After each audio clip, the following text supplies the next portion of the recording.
Welcome to the Creative Plane Podcast Network. Join us as we review our favorite RPGs, collectible card games, MMOs, video games, PC games, and bring up interesting topics and things that we'd like to share with everyone. Sit back and enjoy the show.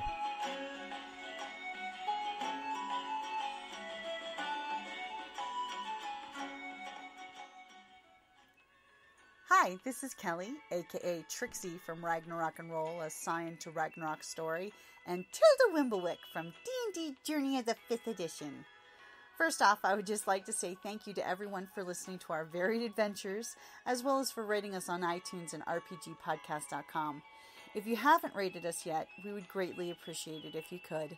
And if you're looking for more ways to support our efforts, we are now on Patreon, a great site where you can help us continue making more podcasts, as well as some special surprises for our patrons.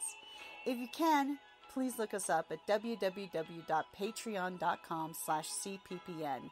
Every little bit helps. And again, thank you for listening. Hey guys, welcome back to RPG A Day 2015. This is Jim here. August 27th.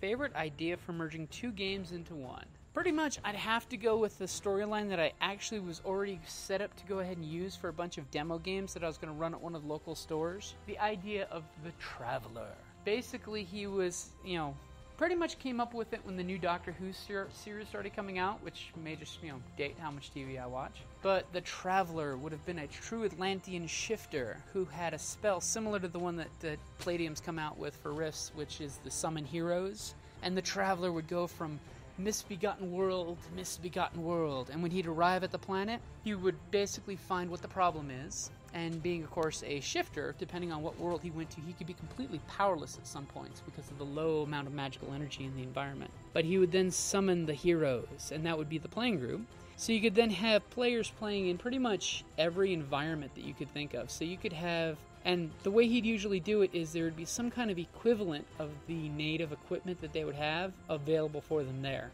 So you could have the Coalition Samus pilot showing up on a Industrial Revolution era, and there would be a steampunk equivalent to his armor in all STC with limited amounts of weaponry based on the local timeline. Or there could be a magical construct that he could use, or some kind of Techno-Wizard attachment to allow his power armor to work in that environment, causing it to thereby not do the uber amounts of Rift's MDC, but the near equivalent on this planet. Or he could summon the dragon, who would now be an STC creature in the 1920s, So that way, whatever the problem is, the group would be able to accomplish it in their own unique, awesome way. But he would be able to be there to guide them and basically be the Gandalf to their group to make sure he's focusing them on what they need to do.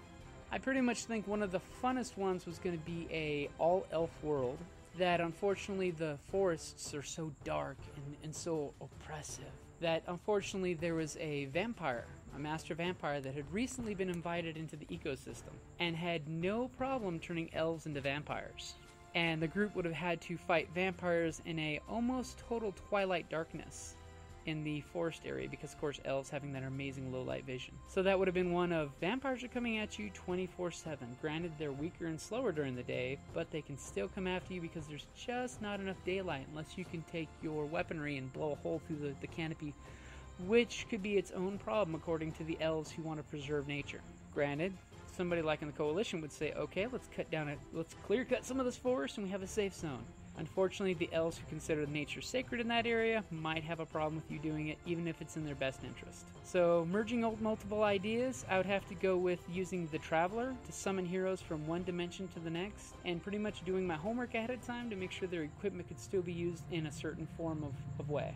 And if you're ever getting a chance and looking for inspiration, one of the things I like to do is take a novel, find a book that you like, and find a movie you like, and pretty much try blending the two inspirations together for a setting.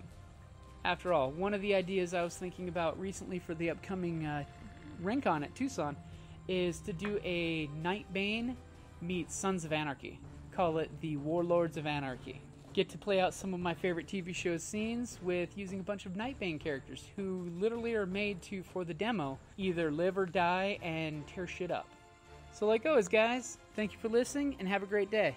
And also, I'd like to make a quick shout out. Thank you for our patrons on patreon.com. You guys have helped make sure we keep this show going. All right, later.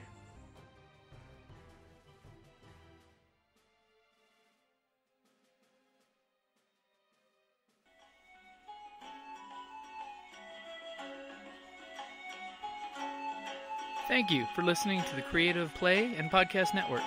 And feel free to enjoy our other shows, such as D&D Journey of the 5th Edition and Scion Ragnarok and Roll, a Scion hero to Ragnarok story. Thank you for listening.